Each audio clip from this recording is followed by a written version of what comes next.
আসসালামু আলাইকুম। জানিয়ে দেব এই মুহূর্তে হাতে পাওয়া সর্বশেষ ভয়ঙ্কর কিছু আন্তর্জাতিক আপডেট বাংলা সংবাদ। শুরুতেই থাকছে সংবাদ শিরোনাম। শুরুতেই জানিয়ে দেব ইসরায়েলের বিরুদ্ধে দাঁড়াচ্ছে 23 দেশের জোট, যোগ দিল বাংলাদেশও। সর্বশেষ থাকছে গাজায় মোট মৃত্যু 58,000 ছাড়ালো। এতক্ষণ শুনছিলেন সংবাদ শিরোনাম, এবার বিস্তারিত। প্রিয় দর্শক, আপনি যদি এই চ্যানেলে নতুন হয়ে থাকেন, ভিডিওটি দেখতে দেখতে চ্যানেলটি সাবস্ক্রাইব করে আমাদের সাথেই থাকুন।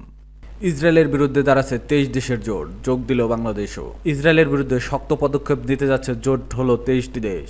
সর্বশেষ এই জোটের সঙ্গে যোগ দিয়েছে বাংলাদেশ, স্পেন, আয়ারল্যান্ড। আন্তর্জাতিক আইন লঙ্ঘনের দায়ে ইসরায়েলের বিরুদ্ধে শক্ত পদক্ষেপ গ্রহণ করতে আগামী সপ্তাহে কলম্বিয়ার রাজধানী বোগোটাতেও এ জোট বৈঠক বসতে যাচ্ছে। সংবাদ মাধ্যম মিডল ইস্ট আই জানিয়েছে, আগামী 15 থেকে 16 জুলাই এই জরুরি বৈঠক অনুষ্ঠিত হবে। কলম্বিয়া ও দক্ষিণ আফ্রিকা যৌথভাবে এই সম্মেলনের আয়োজন করেছে। এতে ইসরায়েল ও তার মিত্রদের বিরুদ্ধে কূটনৈতিক ও আইনগতভাবে কী ধরনের পদক্ষেপ নেওয়া যায় তার পথ খুঁজতে বের করা হবে। দক্ষিণ আফ্রিকার আন্তর্জাতিক সম্পর্ক বিষয়ক মন্ত্রী রোনাল্ড লামোলা এক সাক্ষাৎকারে বলেন, গত জানুয়ারি আমরা হেগ গ্রুপ গঠন করি। আন্তর্জাতিক আইন নিয়ে বৈশ্বিক সচেতনতা তৈরি করাই আমাদের মূল উদ্দেশ্য ছিল। এবার বোগোটা সম্মেলনেও আমরা একই লক্ষ্য নিয়ে এগোচ্ছি। তিনি আরও বলেন, আমরা এই বার্তা দিতে চাই, কোনো জাতি আইনের ঊর্ধ্বে নয় এবং কোনো অপরাধী জবাব ছাড়া থাকতে পারে না। উল্লেখ্য, 2023 সালের অক্টোবরে গাজায় ইসরায়েলি অভিযানের পর থেকে এখন পর্যন্ত 57,000-এর বেশি ফিলিস্তিনি নিহত হয়েছে। বিশ্লেষকরা এক গণহত্যা ও আন্তর্জাতিক মানবাধিকার আইনের চরম লঙ্ঘন হিসেবে আখ্যা দিয়েছে। পাশাপাশি বাস্তুচ্যুত হয়েছে লাখ লাখ ফিলিস্তিনি, যাদের মধ্যে অন্তত 20 লাখ মানুষ বর্তমানে চরম খাদ্য সংকটে রয়েছে। কলম্বিয়ার বহুপাক্ষিক সম্পর্ক বিষয়ক উপমন্ত্রী মাউরিসিও জারামিলো জাসির বলেন, গণহত্যা শুধু একটি জাতির বিপর্যয় নয়, একটি বিশ্বব্যাপী বহুত্ববাদ ও মানবিক মূল্যবোধের জন্য হুমকি। কলম্বিয়া কখনোই বর্ণবাদ ও জাতিগত নিধনের মতো অন্যায় কর্মকাণ্ডের প্রতি নির্লিপ্ত থাকতে পারে না।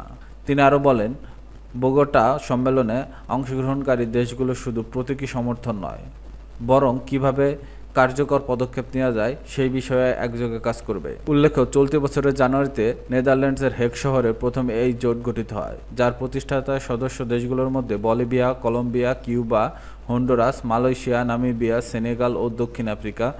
মূল লক্ষ্য ছিল আন্তর্জাতিক আইনি ভিত্তিক ন্যায়ের জন্য একটি শক্তিশালী প্ল্যাটফর্ম তৈরি করা।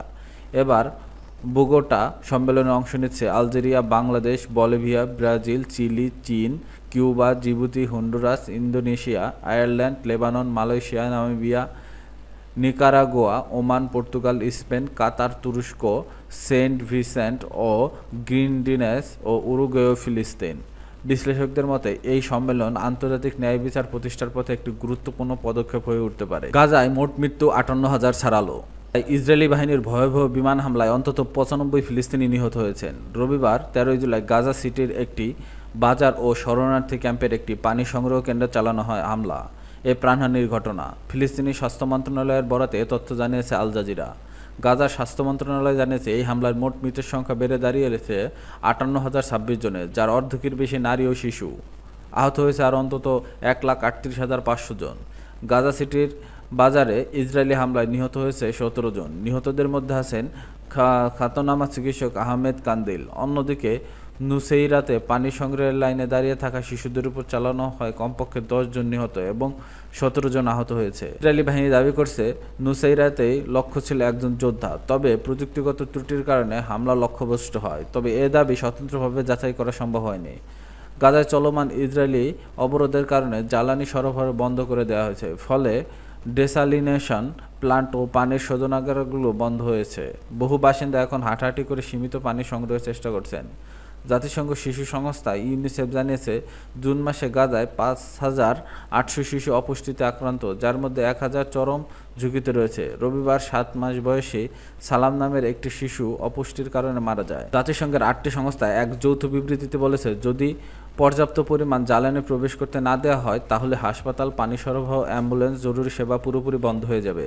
গাজা সরকার জানিয়েছে, মার্কিন সমর্থিত ত্রাণ বিতরণ কেন্দ্রগুলোতে ইসরায়েলি বাহিনী ও নিরাপত্তা ঠিকাদার সচেতনভাবে হামলা চালাচ্ছে। এসব কেন্দ্রে খাবার আনতে গিয়ে মে থেকে এখন পর্যন্ত 805 জন নিহত ও 5,250 জন আহত হয়েছেন।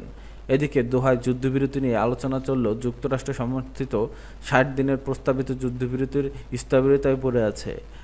উভয় পক্ষকেই পরস্পরকে দোষারোপ করছে। ফিলিস্তিন ইসলামিক জিহাদের উপনেতা মোহাম্মদ আল হিন্দি বলেছেন, ইসরায়েল মূল দাবি পাশ কাটিয়ে বন্দীদের নিয়ে আলোচনায় যেতে চায়। আমরা আত্মসমর্পণের মতো কোনো চুক্তি করব না। ইসরায়েলি প্রধানমন্ত্রী নেতানিয়াহুর উপদেষ্টা জনাতান উরিখের বিরুদ্ধে সাময়িক গোপন তথ্য একটি জার্মান সংবাদ মাধ্যম ফাঁসের অভিযোগের মামলা হতে পারে বলে জানিয়েছে দেশটির অ্যাটর্নি জেনারেল গালি বাহারাব মিয়ারা।